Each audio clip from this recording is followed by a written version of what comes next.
La patate douce est une source de bienfaits nutritionnels. Elle est notamment riche en bêta-carotène, précurseur de la vitamine A, en vitamine C et nous protège contre certaines infections.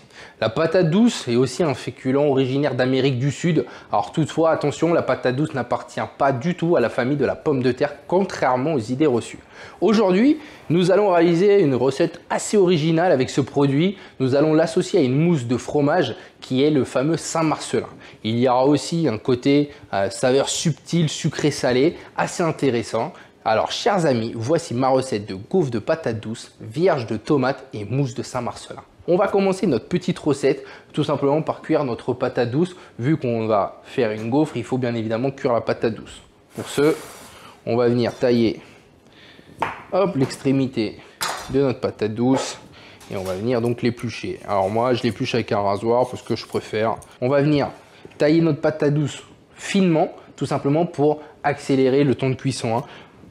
Donc on va faire des petites tranches, voilà, on superpose, petit bâtonnet, ouais, grosse brunoise, hein. Là, je vais récupérer ma petite casserole et on va venir mettre tout ça dedans. Et voilà.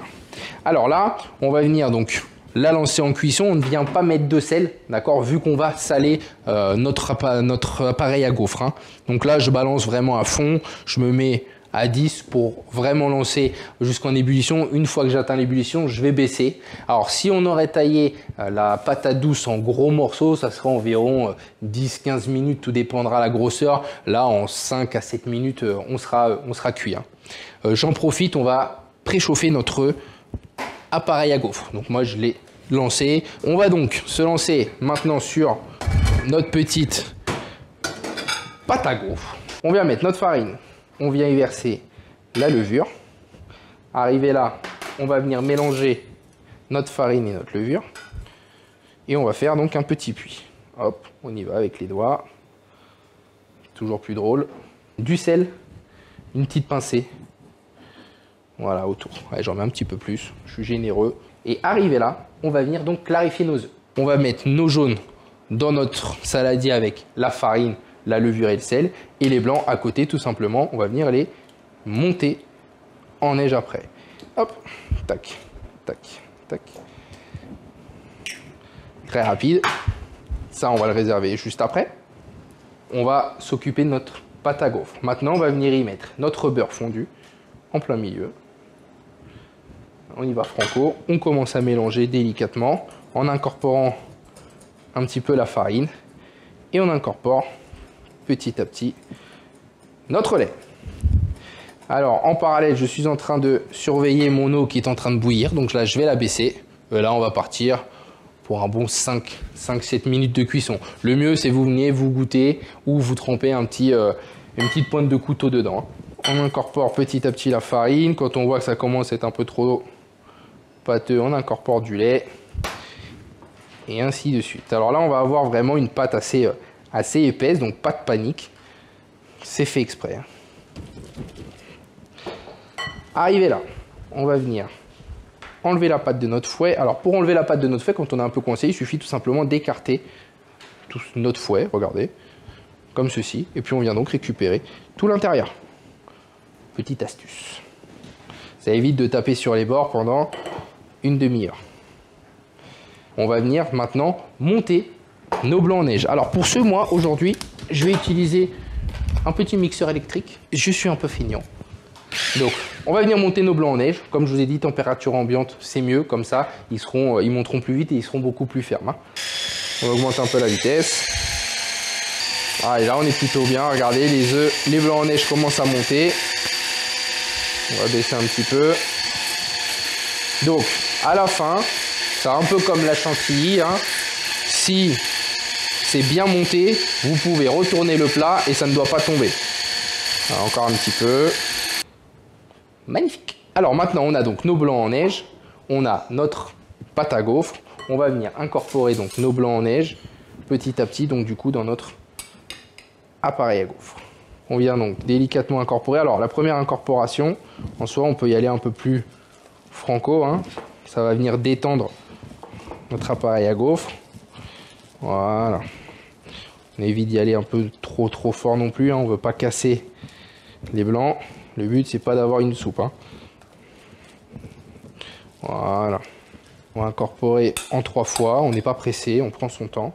Alors, je l'ai fait tout à l'heure, mais il faut éviter de taper votre maryse, votre cuillère, votre fouet, enfin peu importe, sur le rebord en fait d'un bol où on a des blancs en neige ou de la crème montée. Tout simplement parce qu'en tapant, on vient donc tasser et ça fait donc retomber nos blancs ou notre crème montée, hein. Allez, on finit les blancs qui restent. Voilà, on finit d'incorporer nos blancs en neige. Donc là, on voit bien que notre pâte à gaufres, hein, a une belle texture. C'est vrai qu'au début, ça peut faire peur le fait d'avoir une masse assez compacte. Alors là, ma pâte à gaufres est terminée. On va la réserver sur le bord du poste de travail. Ça marche? Alors on va continuer notre pâte à gaufres. On va aller regarder notre petite cuisson de pâte à douce. Je pense qu'on est plutôt bien. Il manque encore un petit peu, hein. Donc on va augmenter. Ça manque un peu. Donc en attendant que ça termine, d'ici 3-4 minutes, on va venir se tailler nos petits fruits secs. Alors on a donc des abricots secs, on va venir faire une petite brunoise. Donc petite brunoise, on vient faire des petites lanières. Donc on écrase bien. Alors moi j'aime bien tailler très fin. Si vous voulez tailler un peu plus gros pour la mâche, vous pouvez, hein. En soi, ça, les goûts et les couleurs ne se discutent pas, hein. Et après petit tas, et on vient tailler en petits dés. Ça va venir nous ramener un petit côté sucré à la fin. Figue séché, pareil. Alors on enlève la tige, hein, des petites lanières, des petits dés.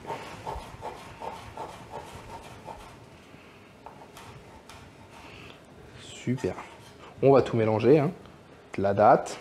Alors moi j'ai pris figue séché, abricot sec et date. Après, rien ne vous empêche de changer les fruits secs à votre convenance et à votre guise, hein. Allez, même motif, même punition, petite lanière. Et on va venir mélanger donc tout notre mélange de fruits secs. Donc on n'hésite pas à mélanger. Donc ça va nous ramener pardon, vraiment ce côté vraiment sucré et fruité. Donc ça, on est nickel. On va le laisser là. On va se faire petite vérification de nos patates douces. Elles sont nickel. Elles sont bien fondantes. Donc moi je récupère un petit écumoire et je vais venir mettre ça directement dedans et je vais venir la rendre en purée avec un petit mixeur plongeant, un petit bas mix. Comme ça j'aurai vraiment quelque chose de super lisse, hein. Magnifique. On va venir donc mixer. Voilà, délicatement.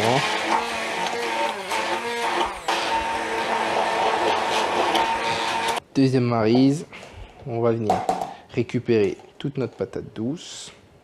Alors, on a donc notre patate douce qui est donc bien lisse, hein, on voit bien. Ça fait vraiment super lisse. Et on va venir l'incorporer petit à petit à notre pâte à gaufres. Pareil que les blancs, on y vient délicatement. Voilà. Et là, on va voir que la pâte va devenir donc orangée, ça va être normal et super bon à la dégustation, vous allez voir. On voit bien cette belle couleur orange. On voit bien qu'il est lisse, comme il faut. On va venir le mettre au frigo, le laisser reposer 30 minutes. Allez, c'est parti. On va continuer notre petite recette. Donc notre appareil à gaufres, il est tranquillement en train de reposer. On va s'occuper du coup de la vierge de tomates. Vierge de tomates, il faut tout simplement tailler généralement quand on dit vierge, c'est des toutes petites brunoises. Donc pour ce, on récupère donc nos tomates, on va venir enlever le pédoncule. Ok, comme ceci, on vient tourner autour avec la pointe d'un couteau bien aiguisé. On va faire ça sur nos 3 petites tomates. Voilà. On va venir couper en 4 nos tomates. Et arrivé là, on va venir donc enlever la pulpe. Donc pour ce, je viens prendre avec mon couteau et je viens donc enlever la pulpe. Toc. On récupère que la chair. Maintenant, tailler donc en brunoise. Donc moi j'aime bien la tailler en brunoise, que ça soit assez fin, assez délicat. On va venir tailler côté chair et pas côté peau parce que c'est beaucoup plus facile. Donc on va venir faire donc des petites bandes comme ceci. On tourne. Donc on va s'amuser à faire ça sur tous nos petits quartiers. Du coup on va venir ciseler notre échalote. Donc pour ce, on vient donc couper la tête de notre échalote. La racine, bon, elle est déjà pas mal, mais on vient la couper à ras. Ensuite, moi je taille en deux. Toc. Et j'épluche après. Donc, racine toujours vers l'extérieur de votre main qui a le couteau. Plus vous ferez d'incision, plus votre taillage sera fin. Ma première étape est nickel. Donc vous avez vu, quand j'en taille, je taille pas la racine. Et c'est pareil. On coupe pas à fond. Et c'est idem. Plus vous ferez d'incision, plus vous aurez quelque chose de fin. On va venir tout simplement couper. Allez, on met ça dans notre tomate. Il nous reste tout simplement à faire notre petit citron. Donc pour notre citron, on va venir le zester. Donc on va venir récupérer la partie colorée de notre citron. La partie blanche de votre agrume qui est en dessous s'appelle le zeste. Donc c'est une partie amère. C'est ce qu'on ne veut pas quand on vient donc récupérer les zestes. Donc il faut venir, petite microplane, donc râpe. Et on vient donc râper notre citron, notre agrume, comme ceci. Et vous avez vu, je récupère vraiment que la partie colorée, la partie vraiment aromatique, et la partie blanche reste dedans. Je ne voulais pas préciser, mais bien évidemment le citron lavé avant, c'est mieux. On va venir récupérer le jus. Donc particularité du citron vert, il n'a pas de pépins. Ça, c'est plutôt pas mal. Donc, presse agrume et puis on y va. Bon, là, vous avez vu, j'ai un presse agrume manuel. J'ai pas pris l'électrique. Après, vous allez dire que je suis trop feignant. On va passer d'abord à la coriandre, la fameuse coriandre que tout le monde adore. Donc la coriandre, si vous n'êtes pas fan de la coriandre, vous pouvez remplacer par de la nette, de la ciboulette, une autre herbe aromatique. Moi, j'aime tant la coriandre, donc c'est pour ça que j'ai préféré mettre ça dedans pour relever un peu les saveurs. Donc on va venir effeuiller. On va s'en garder un petit peu pour la déco. Quand on vient donc ciseler une herbe, ce qu'il faut faire très attention, c'est de ne pas écraser l'herbe. Si on écrase en fait, et que notre planche à la fin est verte, c'est qu'en fait vous avez donc fait sortir toute l'autre végétation de votre herbe, et donc au final elle va s'oxyder et perdre tout son goût. La coriandre, c'est nickel. On va venir incorporer notre jus de citron à la convenance que vous souhaitez. Donc moi je vais peut-être mettre que la moitié là. On viendra voir. Ouais non allez, je suis joueur. J'adore le citron, l'acidité. On va venir mettre un petit peu de sel, quelques tours de moulin à poivre et un peu d'huile d'olive. Une petite lichette. Voilà, petite lichette. Et là, on va venir donc mélanger toute notre vierge. Je goûte en avant-première. C'est divin. J'adore. Alors, notre recette est quasiment terminée. On va là s'occuper de notre petite émulsion au siphon. Donc du coup, Saint-Marcelin pour ce Saint-Marcelin. Un peu de crème liquide entière, 30% de matière grasse. On évite la crème allégée, ça sert strictement à rien. Tout simplement, quand vous allez commencer à la mixer ou la foisonner, l'eau va se dissocier de le peu de matière grasse que vous avez et donc ce sera foutu. Donc pour ce, on va récupérer un petit bol. On va venir mettre la moitié de notre crème liquide dedans. Vous allez voir, c'est super simple. Nos Saint-Marcelin entiers, donc bien affinés. Faut bien qu'ils soient coulants. Vous voyez là, on peut pas être plus coulant. On va venir commencer à mixer. Donc vous faites pas voir, mettez vraiment à basse vitesse au début. Allez. On y va franco.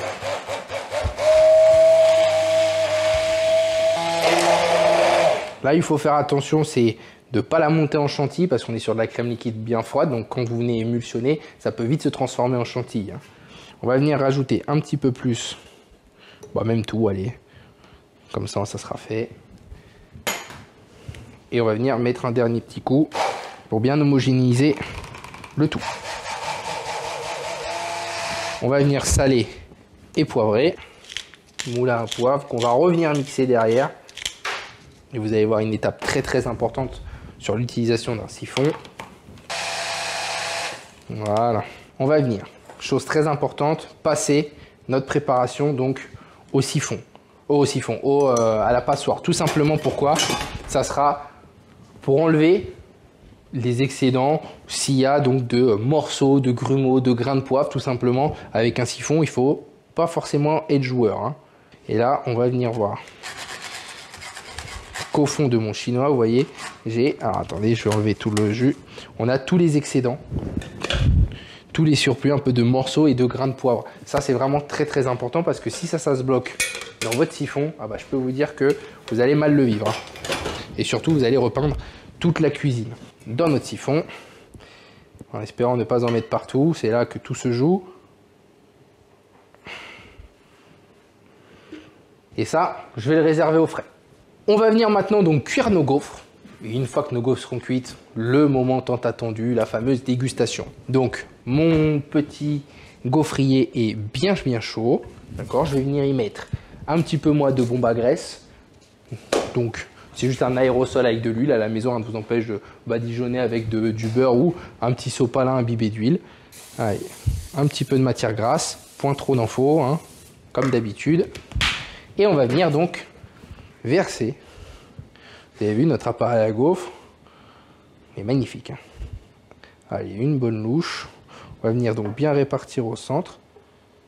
Et on le répartit bien. On y va délicatement. On fait attention de pas trop en mettre. Voilà. Arrivé là, on va refermer. Et on va donc laisser cuire. En attendant, on va se faire le petit cartouchage de notre petit siphon et on va revenir sur l'utilisation de notre siphon. Là, je suis sur un siphon d'un demi-litre. Donc un demi-litre, il faudra donc une seule cartouche quand on va venir cartoucher. Sur un siphon d'1 litre, il faudra donc 2 cartouches. Ça ne sert à rien d'en mettre trop parce que sinon, vous allez tout simplement incorporer beaucoup trop d'air dedans et après quand ça va sortir, ça va exploser partout. Chose très importante pour le siphon aussi, pour éviter toutes sortes de problèmes, le fameux joint. Il faut faire très attention de ne pas oublier le joint donc ici, parce que si vous oubliez le joint, je peux vous dire que vous allez mal le vivre encore une fois. Ça va sortir de partout. On vient mettre la cartouche, donc je répète, hein, je me répète, vous allez me dire, un demi-litre, une cartouche suffit, d'accord? Quand on incorpore l'air, c'est toujours la tête vers le bas. Ça, c'est très important, d'accord? Donc on vient cartoucher. On a entendu l'air à l'intérieur et là on vient donc secouer et c'est là que tout se joue. En gros, on va venir secouer pour finir d'émulsionner notre crème Saint-Marcelin, ou après vous pouvez faire la chantilly dedans, hein, rien ne vous empêche de mettre de la crème liquide, du mascarpone, un peu de sucre glace. On évite un peu tout ce qui est graines de vanille, ou alors il faut vraiment le passer au tamis, enfin au chinois, parce que sinon on a des surprises. Et là on va venir donc tester et regarder si on est bon. Allez, on y va délicatement, en douceur, avec les deux mains s'il le faut.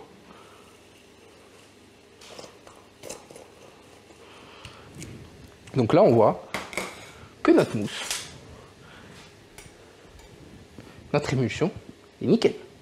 Elle est parfaite. Vous avez vu, une seule cartouche, hein. Si vous avez des invités et que vous avez un siphon, donc quelle que soit la matière à l'intérieur, c'est mieux d'incorporer donc la cartouche de gaz au dernier moment. Évitez de mettre la cartouche et de laisser au frigo toute la journée ou le matin pour le soir. Vraiment, faites vos préparations, laissez-les dans votre siphon. Vous enlevez bien évidemment le bouchon, mais vous incorporez le gaz au dernier moment. Moi, c'est ce que je vous conseille. Ça, on va le remettre au frigo en attendant et puis on va aller voir nos petites gaufres, à mon avis, qui vont pas tarder à être bien. Oh, c'est magnifique ça. Super. Alors, mes gaufres bien moelleuses. Hop, notre recette est quasiment terminée. On voit que nos gaufres sont en train donc de refroidir gentiment. À partager en apéritif, c'est plutôt top, hein. Donc, on récupère son petit couteau, je vais la retourner. Hop, on va venir tailler pour les séparer. Vous avez vu là, j'ai été un peu gourmand, ça a dépassé un petit peu. On vient égaliser les bords. Après, on va venir la tailler en deux. On va faire des parts égales, hein, à tout le monde. Comme ça, pas de jaloux. On y va franco. Et après, 2,5. 2,5, super. Allez, 2,5. En attendant, on va les mettre là. Tac, tac. Comme ça. Super. On va se passer au petit dressage. Alors, on va se mettre des petits carrés en quinconce. Comme je vous ai dit, petit test avant. Voir si on est toujours bon. Un petit peu de siphon. Vous avez vu, hein, tout doucement.